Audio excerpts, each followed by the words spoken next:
Looking at our world from a theological perspective. This is the Theology Central Podcast, making theology central. Good afternoon, everyone. It is Wednesday, October the 6th, 2021. It is currently 4:46 p.m. Central Time, and I'm coming to you live from the empty sanctuary of Victory Baptist Church located right here in Ovalo, Texas. Now, I don't have a lot of time because I'll have to drive back home and get my wife for this evening's church service. So I hope I do this subject that we're getting ready to talk about. I hope I do it justice, but I think what I'm going to try to do here is maybe try to introduce it and just see what people's reactions are. So far, there hasn't been a lot of discussion generated by this series. If you don't know what we've been doing, I mean, you can see from the title, we have been looking at sins that the church ignores. And when I say the church, primarily the American church, but the church in general, if it's applicable to your church or if it's applicable to the churches around you, then apply it. If it's not applicable, well, then don't, okay? So because the term church, I'm just using it in a very generic way. Speaking of the church in general, primarily the American church. This article comes from a website that I think is focused primarily on the American church. And we're just looking at what they have to say. Because I think if you look out throughout the history of the church, there's always these situations where the church is really focused on these sins. These are the sins. Let's go after this sin, this sin, this sin, this sin. But there tends to be always certain sins that kind of get overlooked. No one's ever going to get church disciplined about them. Everyone just kind of overlooks them. They kind of turn the other way. We can kind of refer to them as the venial sins. There's always that list of mortal sins. Now, there may be constant changing of what's a mortal sin and what's not a mortal sin, but there's always a list. Like, these are the sins you cannot commit. If you do, it's over. There's going to be consequences.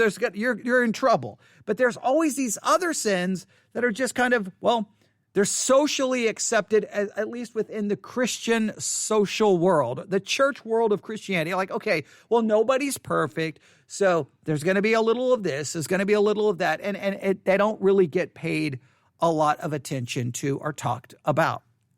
And so far, these are the ones we've looked at. All right, the first one we looked at, let me refresh the page because the article just went all wiki-wacky, all right? The first one is, if the thing will open. Here we go. The first one is selfishness and self-righteousness. Selfishness and self-righteousness. And this is a major problem because when you become basically so focused on yourself and self-righteous, then you can't even see that you're selfish and self-righteous. So it becomes kind of like a horrible circle that you can get into. And, we talked a lot about that. We won't go through it again. Then the second one, I thought was going to create more controversy. Probably the reason it did not create controversy is because it was found within a series called Sins the Church Ignores. If I would have posted the same broadcast but called it the sin of patriotism, then I would have got the clicks and then I would have got all of the attention. I almost feel like I need to do that just to get people to talk about it. But yes, we talked about the sin of patriotism. Is it a sin? How should we view it? And I think it was a very, very, very, very, very important discussion. And we won't have that again. Now we come to number 3, and this one I'm not so sure about. All right? This one I'm not so sure about. And this one, I think this one has been all over the place throughout church history. And I think it's really going kind of through another transition. I'll explain in a minute, all right? I think there's a certain direction I'm going to go with this, and hopefully it will make sense. The third sin that, according to this article, this sin, they claim, the church ignores. And this is the sin of fear and worry. Jesus is very clear about worrying. He flat out tells us not to worry. Faith requires trust. 1 John 4:18 says that there is no fear in love, but perfect love drives out fear. God is love. He loved us enough to send his son to die to atone for our sins. His love is perfect. Therefore, we should have nothing to fear. I know fear is inevitable sometimes. It is a major struggle for me. We are not perfect, but fear and worry are not part of the equation with Christ. These attitudes that imply a lack of faith, all we can do is remember that God is sovereign and always in control. So we should not have fear and we should not have worry.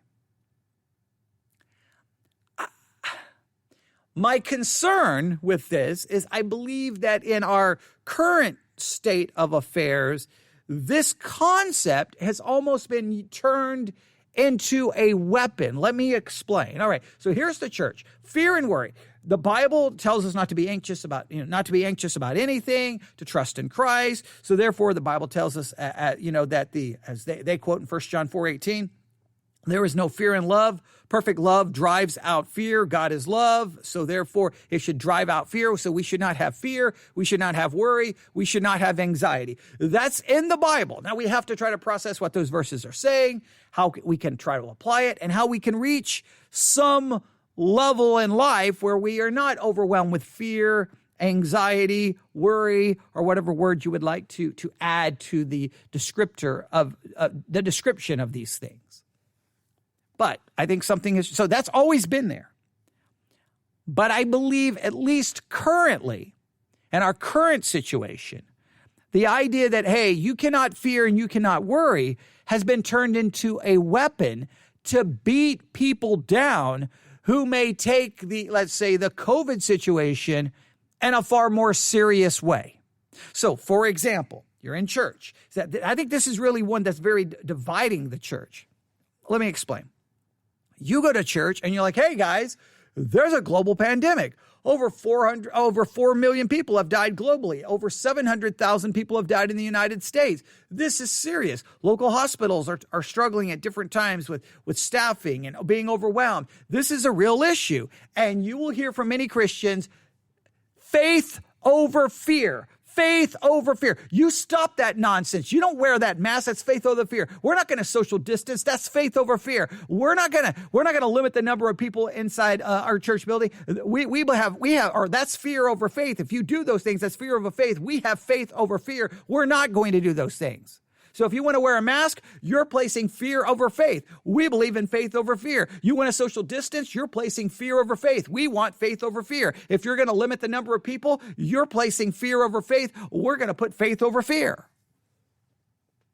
And it's become this almost like a cry, a war cry. It's a time to rally everyone together so that we can, get everyone together on our side and fight these issues. And I just feel that that's at best disingenuous, and at worst, it's manipulative, and it's doing great damage and harm to people. And I definitely don't agree with that approach.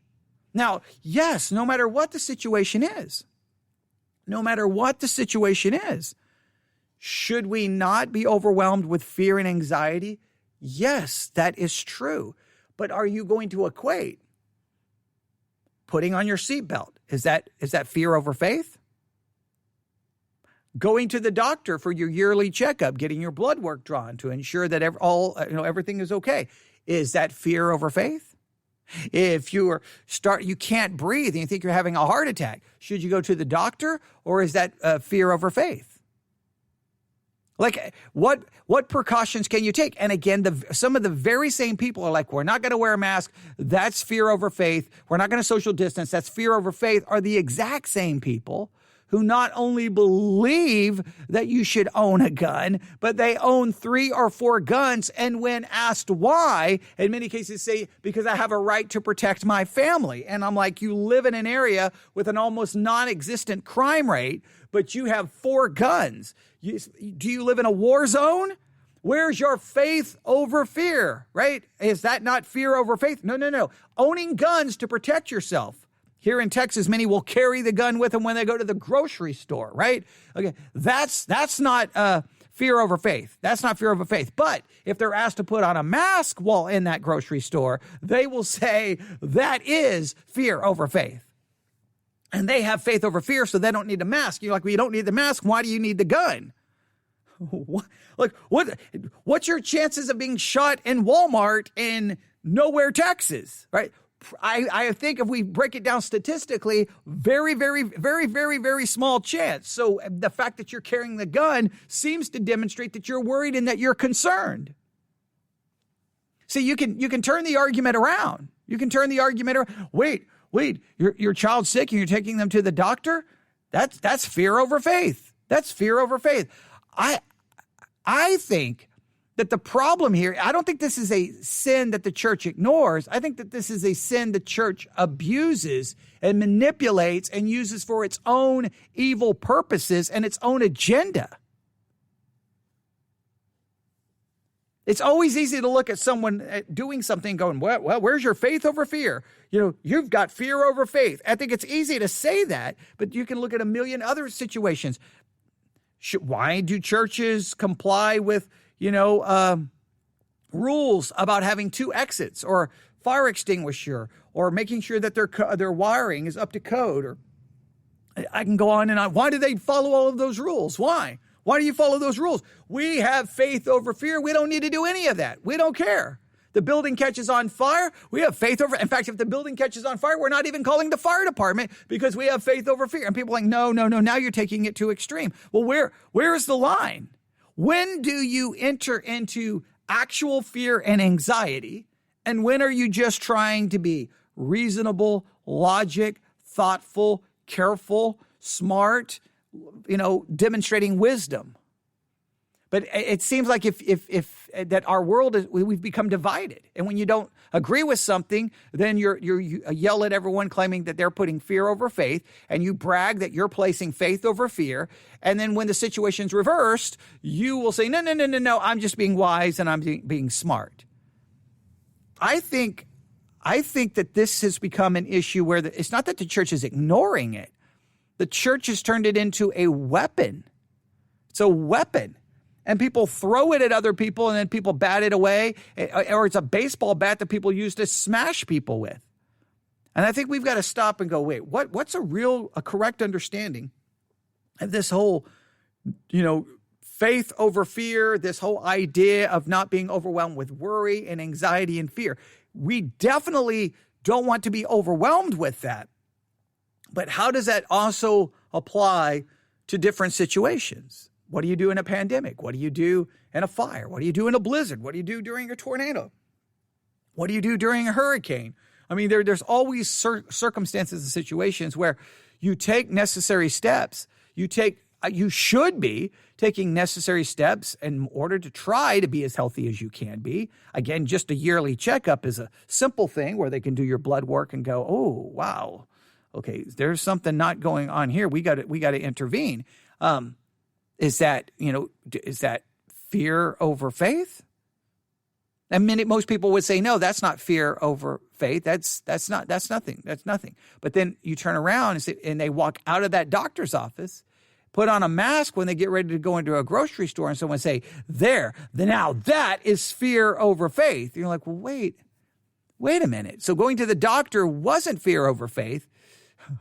But walking into the grocery store without a mask in the middle of a pandemic where there's a high community spread, that is fear over faith. It's like when anything in the Bible basically just becomes a tool or a weapon that you can utilize to bash other people, there's a problem. I think we always have to ask ourselves, okay, am I overwhelmed with anxiety? Am I overwhelmed with worry? Am I overwhelmed with fear? That's where it begins to enter into a sinful attitude. Am I taking logical, smart precautions to protect me and my family? I don't think that has anything to do with fear over faith. So I think this is a very, very interesting one.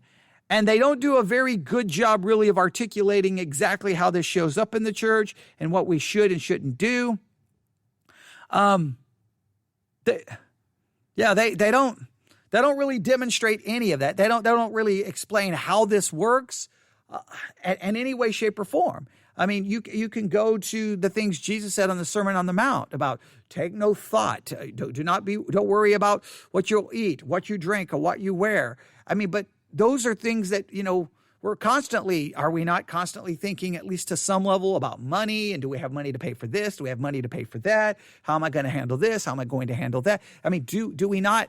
I mean, but at what point is thinking about those things and making smart decisions, where is that not fear over faith? And when does your worry and anxiety and thinking and planning and scheming and working become a clear evidence that you have fear over faith? When is it faith over fear? When is it fear over faith? Who gets to decide that? I mean, it's not like the Bible says, here are 13 situations, and if you're in this situation and you do this, that's fear over faith. If you do this, that's faith over fear. Here's the next one. Okay, now I think I've got it figured. The Bible doesn't break it down that way. It just warns us against anxiety and worry and fear. Now, how is it applicable? In every situation, you're laying in bed. It's 2:00 in the morning. You're laying in bed, okay? It's 2:00 in the morning. You're sound asleep. The room is pitch black, and all of a sudden you hear this. Your eyes jerk open. You sit up in bed, and you're like, what is that? What is that? Now, is that fear over faith? Or you should say, well, God is in control. God's sovereign. Just going to go back to bed. Right? You go back to bed. You hear that. Do you, don't worry about it. Don't worry about it. Don't worry about it. What if you hear voices in the other part of the house and you know there's no one else there? Do you not worry about it? Do you call the cops? Do you go check, or do you grab a gun and go check? At what point does it become, well, and some people say, well, that's ridiculous. That's ridiculous. And you can say, well, you do realize in the middle of a pandemic, you said it was ridiculous to care about it. Well, because it's all fake, it's all fake, it's all fake, it's all fake, it's all fake, it's all fake. Well, what if I say that all the FBI statistics about violence is fake? Right? I mean, look at how many people reacted to 9/11, September the 1st, 2001, the terrorist attacks. Now, if you look at the statistics of the probability of you being killed by a terrorist attack, they were very, very, very minimal. But did you get upset when they then wanted to pass like the Patriot Act, and they were going to start, listening to people's phone calls and do things without an immediate warrant and all the rules about getting on an airplane? Did you like, no, this is all ridiculous. This is fear over faith. We should not do what? We should not make any rules. We should not do anything. Take no precautions. We shouldn't send troops to Afghanistan. That is fear over faith. Faith over fear. We'll just sit here. God will take care of us. Like there's got to be a line of reasoning here. And I think the church just kind of goes with whatever they want to go with whenever they want to go with it. And I think we've got to think this through a little bit. So I find it interesting that number 3 is fear and worry, because I just don't perceive fear and worry as a sin the church ignores. It's a sin the church uses. And when the church uses certain sins to attack, bash, hurt people, then we have to really question what we're doing. So I'll just leave it there. Just leave it there. I would love to get your thoughts and feedback on this. You can email me, newsif@yahoo.com, newsif@yahoo.com. That's newsif@yahoo.com. Sound good? All right. I hope so. This is one of those series I started, and you're like, should I even finish it? But I think these are all valid, important issues to discuss. I really, really do. So hopefully you've benefited somewhat from it so far, and hopefully before we're done, you'll benefit from this series. All right, thanks for listening. Everyone have a great evening. God bless.